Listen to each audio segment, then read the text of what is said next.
സംസ്ഥാന സർക്കാരിന്റെ ഡൽഹിയിലെ പ്രത്യേക പ്രതിനിധി കെ.വി. തോമസിന്റെ യാത്രാബത്തയ്ക്കുള്ള ബജറ്റ് വിഹിതം ഇരട്ടിയിലധികമാക്കാൻ ധനവകുപ്പിന് ശുപാർശ.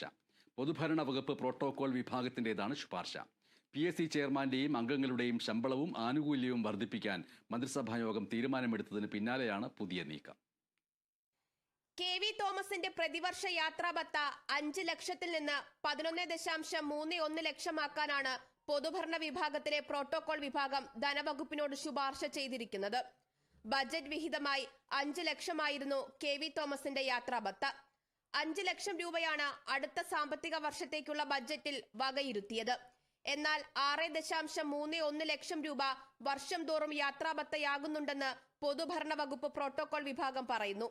അതിനാലാണ് യാത്രാബത്തയ്ക്കുള്ള വിഹിതം 11.31 ലക്ഷമാക്കണമെന്ന നിർദ്ദേശം വരുന്നത്.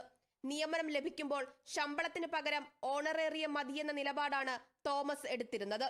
മുഖ്യമന്ത്രി നിയമസഭയിൽ നൽകിയ മറുപടി അനുസരിച്ചാണെങ്കിൽ പ്രത്യേക പ്രതിനിധിക്കും ഓഫീസിനും കൂടി ചെലവായത് 57.41 ലക്ഷം രൂപയിൽ അധികവും ഓണറേറിയം ഇനത്തിൽ 19.38 ലക്ഷം രൂപയുമാണ്.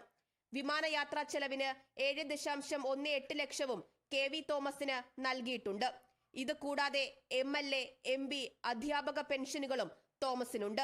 അതേസമയം സെക്രട്ടേറിയറ്റ് നടയിൽ ഓണറേറിയം വർധനയ്ക്കായി ആശാവർക്കർമാർ നടത്തുന്ന സമരത്തിനുൾപ്പെടെ സർക്കാരിന്റെ മറുപടി സംസ്ഥാനത്ത് വലിയ സാമ്പത്തിക പ്രതിസന്ധി എന്നതാണ്.